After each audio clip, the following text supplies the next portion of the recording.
Assalamualaikum warahmatullahi wabarakatuh. Salam, Om Swastiastu, Namo Buddhaya, salam kebajikan dan salam sejahtera untuk kita semua. Dewan juri yang terhormat, perkenalkan kami dari tim Sultan Syahir sebagai tim pro yang akan dibawakan oleh saya, Fandika Febrian Maulana, sebagai pembicara pembuka dan penyimpul. Gladys Larasati sebagai pembicara 2 dan Gadis Putri selaku pembicara 3. Dalam kesempatan kali ini, kita akan mengupas tuntas konstruksi berpikir kami terkait mosi pemindahan ibu kota negara. Dewan juri sebelum memasuki konstruksi berpikir tim pro pada analisis latar belakang munculnya mosi ini. Berangkat dari permasalahan DKI Jakarta sebagai ibu kota negara, yakni 1. Aspek demografi. DKI Jakarta ditetapkan sebagai kota terpadat ke-9 di dunia, dikutip melalui World Economic Forum, sehingga berdampak pada kemacetan yang setiap tahunnya menghabiskan dana sebesar 56 triliun. 2. Aspek lingkungan. Mengutip dari Kementerian Lingkungan Hidup Republik Indonesia menyatakan buruknya sistem pengelolaan sampah dan daerah resapan, sehingga mengakibatkan setiap tahunnya sebanyak 113 kecamatan tergenang banjir. 3. Aspek tata manajemen kota. DKI Jakarta ditetapkan sebagai kota dengan perencanaan manajemen paling buruk di dunia menurut platform media arsitektur Rethinking the Future, yang mengakibatkan banyaknya permukiman kumuh dan ilegal. Permasalahan-permasalahan tersebut sejatinya sudah dicoba diatasi melalui mekanisme pemerintah, seperti melalui program pembangunan jalan layang dan MRT, program beda desa, dan program sumur resapan yang telah menelan biaya anggaran sebesar 330 miliar. Namun, program tersebut belum juga mampu mengatasi permasalahan DKI Jakarta sebagai ibu kota negara hingga saat ini. Dewan juri yang terhormat, apabila permasalahan tersebut dibiarkan, maka pemerintah hanya akan berputar dalam ruang diskursus permasalahan status quo yang telah menelan triliunan anggaran. Beranjak dari problematika tersebut, pemerintah harus responsif terhadap permasalahan ibu kota negara DKI Jakarta. Oleh karena itu, kami mengajukan mekanisme solusi berupa 1. Memindahkan ibu kota negara ke Nusantara dengan berlandaskan Undang-Undang Nomor 3 Tahun 2022 dengan memperhatikan tatanan ruang, pertahanan, dan perlindungan hak komunal masyarakat adat. 2. Melakukan sinergi pendanaan sebagaimana tercantum dalam lampiran 2 Undang-Undang Nomor 3 Tahun 2022 dengan melakukan skema kerjasama pemerintah dengan badan usaha melalui surpayment and availability payment guna mencukupi kebutuhan pendanaan berkelanjutan dalam penyediaan infrastruktur melalui pengerahan dana swasta dan pemanfaatan barang milik negara. Adapun tujuan tim pro adalah mewujudkan ibu kota negara yakni Nusantara untuk menjadi pionir kota berkelanjutan, penggerak ekonomi masa depan, dan identitas nasional. Dewan juri yang terhormat, pemindahan ibu kota ke Nusantara terjustifikasi secara yuridis filosofis. Mengutip pendapat Niccolo Machiavelli bahwa tujuan negara adalah kekuasaan untuk terselenggaranya kemuliaan abadi dalam kehidupan yang sejahtera. Pendapat tersebut tentu sejalan dengan landasan filosofis ibu kota Nusantara yang bertujuan melindungi segenap bangsa Indonesia dan mewujudkan kesejahteraan umum melalui manifestasi dimensi penataan ruang dan lingkungan hidup yang mujur, serta menerapkan strategi sosial berbasis spasial dengan membangun simbol yang kuat antara ruang publik, lokal, dan regional secara inklusif sebagai implementasi pengaruh utamaan simbol identitas bangsa, green economy, green energy, smart transportation, dan tata kelola pemerintahan yang efisien dan efektif sebagai milestone transformasi besar bangsa Indonesia, sehingga jelas bahwa pemindahan ibu kota Nusantara mendorong perwujudan tujuan nasional bangsa Indonesia. Dewan juri yang terhormat, kami sebagai tim pro meyakini bahwa dalam rangka menciptakan ibu kota negara Indonesia sebagai identitas nasional yang dapat menyeimbangkan ekologi alam, kawasan terbangun, dan sistem sosial yang ada secara harmonis, pemindahan ibu kota baru merupakan jalan yang tepat untuk dilakukan. Sebagai pembicara kedua dari tim pro, saya akan menyampaikan 2 argumentasi yang menunjukkan mengapa pemindahan ibu kota urgen untuk dilakukan. Yang pertama, dari aspek sosial ekonomi, seharusnya sebuah ibu kota negara dapat menjadi identitas nasional yang memberikan implikasi baik pada perekonomian dan kemajuan daerah-daerah di negaranya, serta mendorong adanya kesetaraan dan pemerataan pembangunan. Sedangkan Jakarta tidak dapat memenuhi hal tersebut karena selama ini Jakarta sebagai ibu kota hanya meningkatkan disparitas pembangunan antar wilayah yang akan berpengaruh buruk pada pemerataan perekonomian dan pembangunan wilayah-wilayah di Indonesia.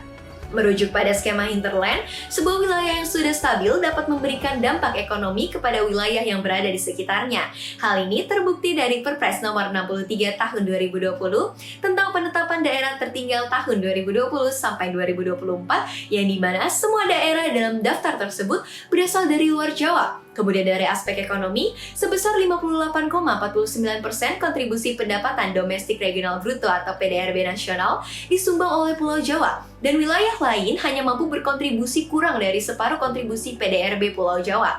Hal ini akan berbanding terbalik ketika ibu kota negara dipindahkan ke Nusantara. Karena kami yakin, akselerasi pemerataan ekonomi serta pengurangan kesenjangan antar Pulau Jawa dan luar Pulau Jawa dapat tercapai jika ibu kota negara Indonesia dipindahkan.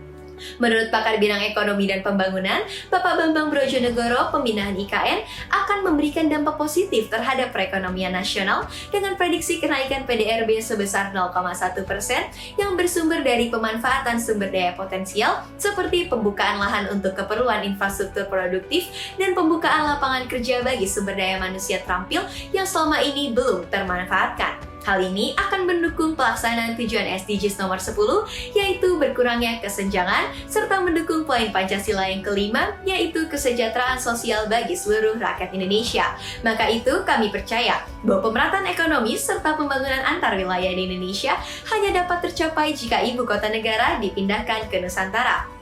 Masuk pada alasan yang kedua Dewan Juri, merujuk pada tujuan SDGs nomor 11 yaitu Sustainable City, seharusnya sebuah ibu kota negara memperhatikan peningkatan faktor keberlanjutan di semua aspek desain hemat energi, penggunaan energi terbarukan, dan mengurangi dampak buruk terhadap lingkungan per kapita di perkotaan, termasuk manajemen limbah. Lalu, mengapa pemindahan ibu kota akan lebih efektif untuk mencapai tujuan Sustainable City? Ada dua alasan. Yang pertama, konsep energi terbarukan akan tidak optimal jika diimplementasikan di Jakarta, karena minimnya SDA di Jakarta untuk memenuhi kebutuhan untuk menerapkan konsep energi terbarukan, contohnya biomasa. Komponen-komponen yang dibutuhkan biomasa seperti lembah ternak, lembah pertanian, dan kehutanan kurang ketersediaannya di Jakarta, sehingga optimalisasi energi terbarukan tidak dapat digunakan untuk skala nasional. Tetapi ketika konsep energi terbarukan ini diimplementasikan di Nusantara, manfaat energi terbarukan ini dapat bermanfaat pada skala nasional karena lingkungan hijau yang luas serta SDA Nusantara yang sangat memadai. Menurut Kepala Bagian Program dan Evaluasi Kementerian Lingkungan Hidup dan Kehutanan pun, implementasi konsep energi terbarukan ini akan lebih mudah dilakukan di Nusantara karena konsep ini dibangun dari awal pembangunan Nusantara, tidak seperti Jakarta yang dari awal tidak dibangun untuk menggunakan konsep energi terbarukan. Alasan yang kedua, kepadatan penduduk dan kemacetan Jakarta yang sudah melampaui batas. Dewan Juri, kepadatan penduduk DKI Jakarta saat ini telah mencapai 16.700 jiwa per kilometer persegi, atau setara dengan 118 kali lipat bila dibandingkan dengan kepadatan penduduk Indonesia yang hanya 141 jiwa persegi. Hal ini tentunya berdampak buruk pada pemukiman serta kemacetan yang ada di Jakarta. Jika dikaitkan dengan aspek ekonomi, kemacetan dan kurangnya akses transportasi publik menyebabkan kerugian ekonomi sebesar 56 triliun per tahun. Segala upaya telah dikerahkan untuk mengatasi permasalahan terkait, namun nampaknya permasalahan tersebut seperti tidak ada selesainya. Namun, jika IKN berpindah ke Nusantara, tentunya dengan berpindahnya ASN serta pejabat-pejabat pemerintahan, hal ini akan mengurangi kepadatan penduduk serta kemacetan di Jakarta. Oleh sebab itu, kami yakin pemindahan ibu kota akan lebih efektif untuk mencapai tujuan SDGs nomor 11, yaitu kota dan komunitas yang berkelanjutan. Atas dasar argumen-argumen tersebutlah Dewan Juri, kami Tim Pro tetap mendukung mosi kali ini. Terima kasih. Dewan Juri, mekanisme kami untuk memindahkan ibu kota jauh lebih efektif ketimbang mempertahankan Jakarta sebagai ibu kota. Kami tidak menampik bahwasannya dalam status quo terdapat kekhawatiran mengenai bagaimana sistem pembiayaan pemindahan IKN, konsep badan otorita, dan ketidakhadiran DPRD. Namun, kami dengan tegas menyatakan bahwasannya keresahan atau klaim ini tidaklah benar.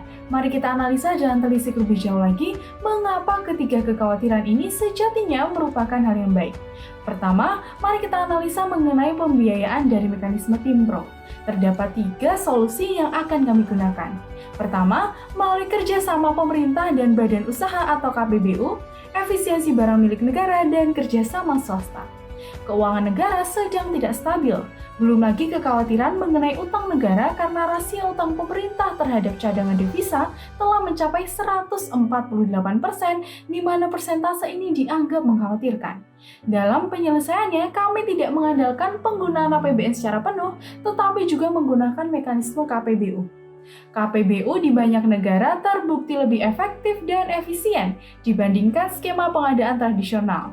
Selain itu, biaya proyek lebih mendekati biaya yang diperkirakan sehingga pelabuhan anggaran tidak besar dan beban pembiayaan negara menjadi lebih ringan. Solusi kedua, yakni skema optimalisasi pemanfaatan barang milik negara atau BMN. Hal ini sekaligus mematahkan kekhawatiran mengenai ketidakmanfaatan gedung pemerintah yang ditinggal. Skema ini diatur dalam Peraturan Menteri Keuangan Nomor 115 Tahun 2020. Menurut Peraturan Menteri, BMN dapat dimanfaatkan dengan disewakan, pinjam pakai, kerjasama pemanfaatan, kerjasama terbatas maupun cara lain yang diatur dalam peraturan tersebut. Optimalisasi penggunaan barang milik negara atau BMN memiliki multiplier effect yang cukup signifikan. Selain berpotensi meningkatkan nilai aset, inventarisasi dan optimalisasi BMN juga bisa memperbaiki kinerja pendapatan negara. Solusi ketiga, yakni kerjasama bersama swasta yang dapat dielaborasikan bersama skema pendanaan KPBU dan optimalisasi BMN. Maka dari itu, Dewan Juri, dengan 3 solusi yang kami tawarkan, seharusnya tidak ada lagi kekhawatiran mengenai sistem pembiayaan IKN. Dengan mekanisme ini, APBN dan utang negara hanya akan menyumbang sedikit persentase. Mekanisme ini juga sudah mendapatkan legitimasi melalui Pasal 24 Undang-Undang Nomor 3 Tahun 2022. Selanjutnya, mengenai Badan Otorita. Mengapa diperlukan Badan Otorita untuk memimpin ibu kota negara? Alasan pertama, terkait konsep otonomi daerah yang tidak relevan. Kekhawatiran pemerintah pusat yang menggunakan skema badan otorita dapat dimaklumi dengan alasan wilayah Indonesia lain tidak menggunakan skema ini. Namun, perlu kita pahami apa tujuan dan alasan pemerintah pusat memilih skema badan otorita.